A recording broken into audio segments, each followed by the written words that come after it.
Hello and welcome to a special Warsaw Week episode of Atlantic Debrief, the Atlantic Council Europe Center series on the most pressing issues in transatlantic relations today.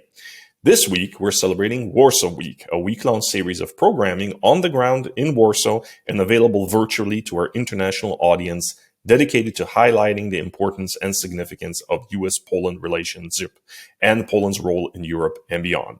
Be sure to sign up for the rest of our Warsaw Week programming using the link below. My name is Korewa. I am the director of the Atlantic Council's Warsaw office, and today I am delighted to welcome Oksana Nechyporenko.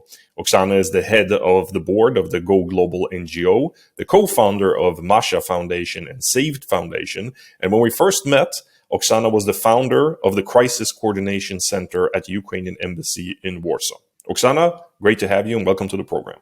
Absolutely. Great to have you. Thank you for joining us. Now, you're actually in Kiev right now. How is the mood in Kyiv? Oh, we are very tired and very angry because our aggressive neighbor is this May is especially loud. They are targeting Kiev and other cities each night. So each night around 1 a.m. or 2 a.m. or 3 a.m. we have air sirens because Russians launched rockets on Kiev and on other cities, or they launched drones and Shaheds. So that's the new night activities that we are having. Fortunately, thanks to our international partners, we have rather strong system of air defense, but only in Kiev Oblast. Unfortunately, other regions are not so strong, and I think that's what yesterday also showed, because yesterday they targeted not only Kiev but Dnipro, and it got hurt. So I must tell you frankly that they are very, very active now. And I think what they are doing to Ukrainians is called torture with sleep deprivation, because you just can't sleep. It's every night. We, of course, Ukrainians have this amazing black sense of humor, and we already put in beds. Are we going to sleep tonight or no? But actually, it's not so. It's rather tiring. But again, we have amazing air defense. We have amazing Ukrainian army and people who are on the front lines. Comparing to what we are suffering, this is nothing. So God bless the Ukrainians right now. They are fighting for all of us, not just for themselves, but for all of them. Such words. Thank you so much. Yes, absolutely. So you work with Ukrainian refugees, as I said when I first met you. These foundations, GoGlobal NGO, the Masha Foundation, Saved Foundation. What is it that you do? Actually, those foundations focus on humanitarian aid mostly inside of Ukraine now. In GoGlobal, we do, it's a big educational foundation, and we do methodological support to teachers, how to deal with stress, what is trauma-triggered learning, and how to work with children who are internal IDPs and suffered from different types of trauma. In Saved Foundation, we are rebuilding schools and giving back the access to education in physical way, because you have to understand that there are a number of children in Ukraine who haven't been to physical school since COVID time. And I think our international audience will understand that just after the quarantine, our teachers and our children went straight into bomb shelters. So we call them, the teachers are the fighters of educational frontline, actually. And with Masha Foundation, it's the biggest women fund in Ukraine. So we do psychological rehabilitation of women who suffered from war. And unfortunately, we have a huge audience to work with. But when we met with you, I was based in Warsaw, and that's actually Atlantic Council event. That's right. Invited me, and that's how I woke up to the full scale invasion war in Warsaw, because I was speaking at your event, and then we created a big crisis coordination center for the embassy in Ukraine. We were a back office of MFA for humanitarian aid coordination, and we dealt not only with humanitarian aid, that was moving through Poland and through the embassy. And actually, up to 30% of humanitarian aid came through the hands of the center. But also, we worked a lot with consular services and, of course, with temporarily displaced Ukrainians. And I would highlight that we still call them temporarily displaced Ukrainians. And of course, the numbers now are totally different. If you want, we can talk more about that. But situation changed, and also because of the huge help of the Polish government and Polish people and Polish civil society all together on all of the front lines in that matter, from logistical aid to the help to Ukrainians. Yes, absolutely. I mean, there is a saying that war brings out the worst in people, but it can also bring out the best in people. And in Poland is definitely, I'm of the opinion, it's definitely the latter, because Poland has really become a champion for Ukraine's cause, a hub for weapon deliveries, aid delivery, but also a safe haven for Ukrainian refugees. And so, how would you say, going back to Poland, how would you say important would you say that the welcoming of Ukrainian refugees in Poland by Polish government and the society has been for the Ukrainian war effort? I think it was absolutely crucial. Absolutely crucial. I think that we wouldn't have survived without such help from the Polish people, because you are totally right. This support we felt on all of the levels, from being welcomed personally as each and every Ukrainian there, and I was one of those Ukrainians. People would give me clothes. People would support me with apartments, and just, people whom I just met on the event of Atlantic Council, who I met for one evening. So, and it was so genuine and so sincere that I really felt like home. I must tell you frankly, I've been to Warsaw before only maybe in several years, like for maybe 4 days totally. So I never knew Warsaw. But I loved Warsaw because it felt like home. And that's what the majority of Ukrainians felt. We fled from war, from Russian atrocities, and Poland accepted us with open hands. And and this is, this is true brotherhood and true support of the neighboring nation, which we could only dream about. And you were absolutely right. We have one neighbor who showed absolutely worst and is killing us, and we have our biggest partner, biggest ally, biggest support that welcomed us and gave us the second home for this period in time. But you're also more than right telling that Poland became the political partner. Poland became the biggest advocate, one of the biggest advocates, and the biggest for sure in Europe, at least for some time, for advocating of Ukraine and speaking of Ukrainian voices there. Poland became the hub for military support. Poland became the hub for humanitarian aid, but also what Poland did, Poland also gave an example. Poland was the nation that gave everything to Ukrainians, and then making sure that by that other nations and European nations would follow. So, I mean, it's crucial. The support is crucial, and I'm sure that Ukrainians will never forget that. And maybe Ukrainians even adopted a draft law that gave Polish people, Polish citizens, almost the same rights that Ukrainians have in Ukraine in doing business and stuff like that. So, I mean, we are open and we want to give back. That's great. I mean, that's great to hear. So you mentioned the word brotherhood. I mean, for those of us who follow, who are interested in history, we know that Poland and Ukraine did not always have the best of relationships. So what effect would you say that this has had on the broader Polish-Ukrainian relation going forward? So I have an amazing example that would illustrate that that change and that evolution of perspective. So on the dinner that I had, I had a talk with one of the board members of Atlantic Council, and we had an argument about Ukrainian heroes. Whether some Ukrainian heroes are perceived to be very bad people, very bad historical figures in Poland. And we were really having like a very heated argument and discussion. That was rather difficult to find the medium of conversation in that matter. But the next day when the war started, this person called me and said, like in 2 days, the person called me and said, Ksana, we don't have any historical arguments now. Your heroes are our heroes now. You created the whole new part of the history when we are together in that. You are fighting for us.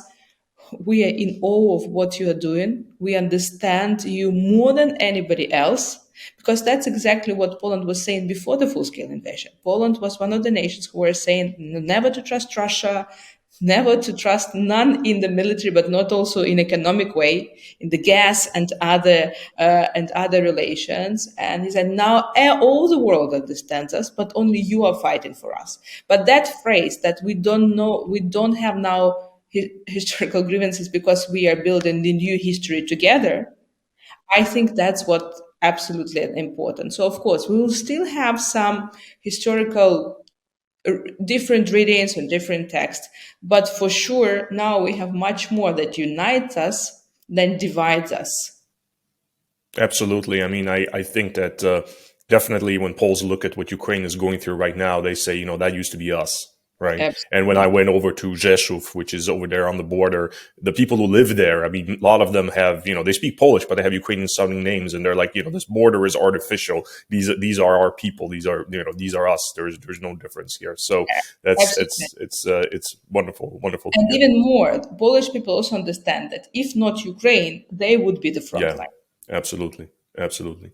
So, what would you say are the main challenges that face Ukrainian refugees today? I mean, you already touched on it in Poland, that is. I mean, you touched on the matter that there are different types of refugees. Yeah. Obviously, some stay, some go back, some stay and go back again. The challenges that the Ukrainians are facing in Poland right now, what would you say that is in terms of finding jobs or just like getting So about? let me just for our audience to understand the general numbers. At some point, there were more than so there are different readings on data, but at some point around 16 million Ukrainians left the Mm, country. Now more than 8 million are back. mm, 8, 9 million are back in the country. So all over the world, we have around 7, 8 million Ukrainians that are staying all over the place. In Poland, we used to have 3 million Ukrainians. Now it's around 1.5 million Ukrainians who also applied for PESEL, for the card with special opportunities for Ukrainians. So the statistics say that we have 1.5 million Ukrainians that are new in Poland. And if we talk about statistics, for example, like at some point, 1.6 million people were living with some home families and some hosts. Now only 80,000 Ukrainians all over Poland live in those conditions. So the majority either left or already found their own apartment. And if we talk about Warsaw, we have around 100,000 Ukrainians, and 60% of them already found jobs.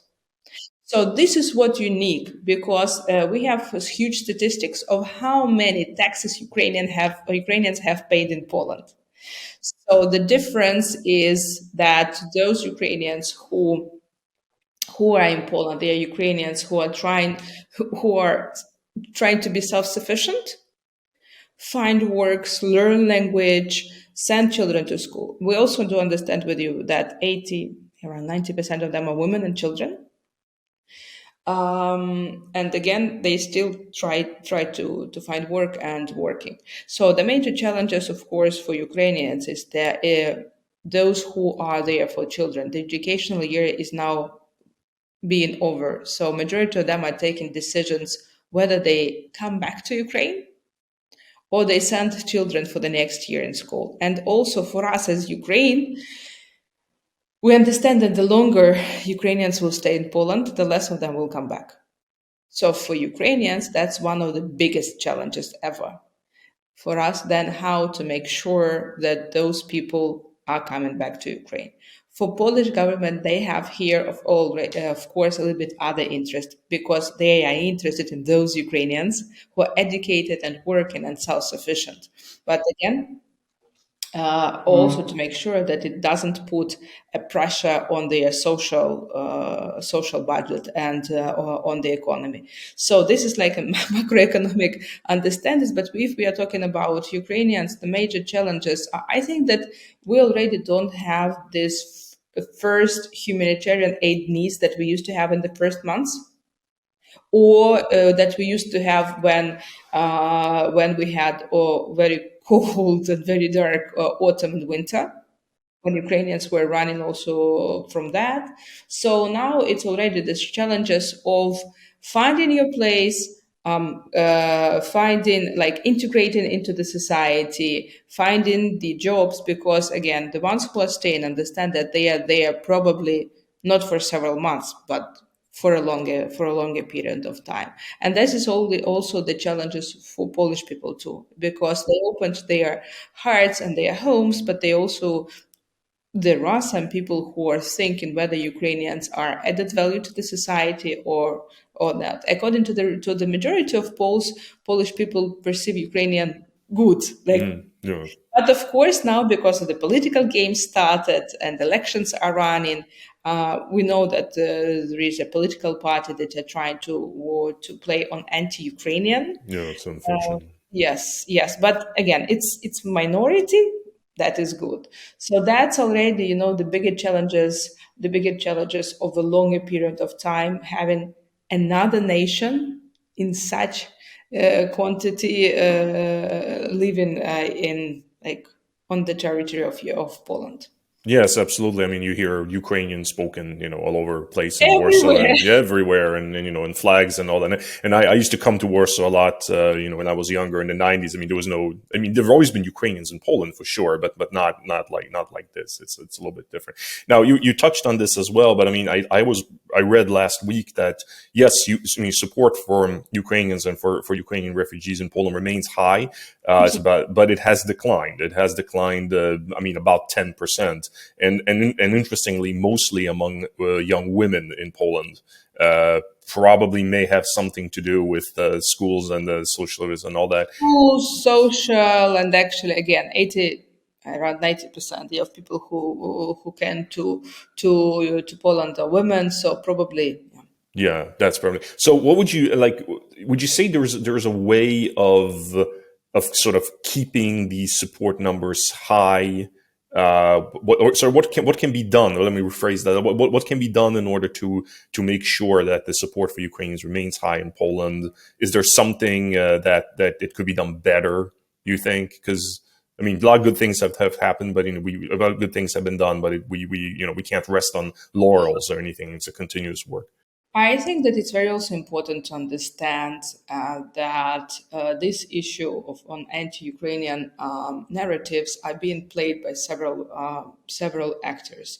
Please don't forget that it's still Russia is very powerful at disinformation and propaganda, and Poland-Ukrainian relations is one of the major priorities for them. To put a rift, how would you say, to put a rift between the Rift, yeah, yeah. yeah, between the two nations. This is something that they are really trying to. Oh, yeah. And there's a number of my partnership organizations that I know that work on countering propaganda. They identify Russian narratives paid by Russian being promoted in Polish media and Polish social media in order to make sure that, like, promoting very strange situations about bad behavior of Ukrainians, something like that. So, again, now Poland is in the electoral process. That's always in any country of the world. It's about dirty games and dirty business, because you have to grow your ratings. So I think the most important is to work on countering propaganda and disinformation in all of those cases, in all the media, just to show that Ukrainians are self-sufficient, that they accepted the rules of the game in Poland by paying taxes, by sending children to schools, by learning Polish. Because again, the majority of you don't have all the schools that are Ukrainian in Poland, you have majority of children went to Polish-speaking schools, for example. That's right. Yeah. Yeah. Poland. So that the Ukrainians are accepting the rules of the game, and Ukrainians are thankful, and Ukrainians are paying taxes.